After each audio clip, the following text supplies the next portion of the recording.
basically knew my entire life that it's something I wanted to go into. Of course, you don't really decide for sure until you get to college and then post-college when you have to decide where you're going with your life. But I definitely thought about it forever, and then once I did get to college, I kind of focused in on studying for medical school and eventually becoming a doctor. A lot of people that are thinking that they want to do medical school go in focusing on sciences, chemistries, those type of things. There are prerequisites for med school that you have to meet, so ultimately you can study anything you want, but you have to meet those basic prerequisites before you can apply to medical school.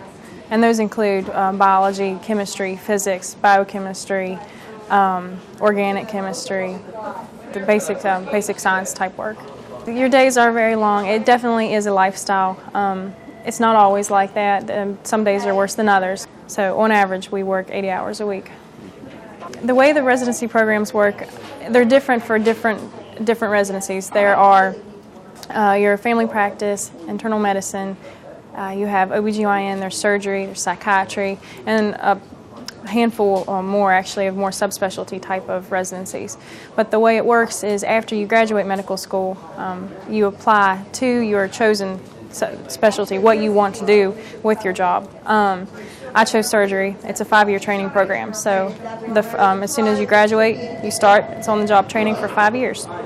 You can make your career what you want it. I mean, you can focus in on one or two things if that's what you like. It's ultimately up to you. In regards to a career in healthcare, definitely comes down to dedication. You have to be willing to put in a lot of hard work, make a lot of sacrifices, but ultimately, I've done it and I think it's worth it. So, if you're interested, get a hold of somebody in the field, talk to them.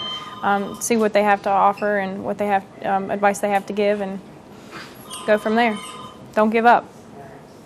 My day-to-day duties consist of coming at 5 o'clock in the morning. We see patients on the floor, all of our post-op patients, all of our pre-op patients. Then around 7:30 we go to the operating room. We operate until we're finished. Afterward, we again go check on our floor patients, take care of any surgical patients that come into the ER. Also, we see consults on the floor from other physicians on non-surgical patients. Basically, anything surgically related, we cover.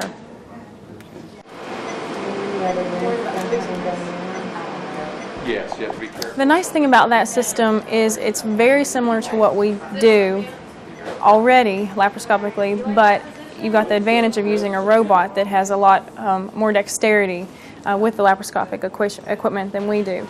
The way you get used to it is just kind of as everything else is on-the-job training. Of course, you have to go and be taught the basics and how it works, and you have to be actually trained to be ordered to even qualify to work with the system.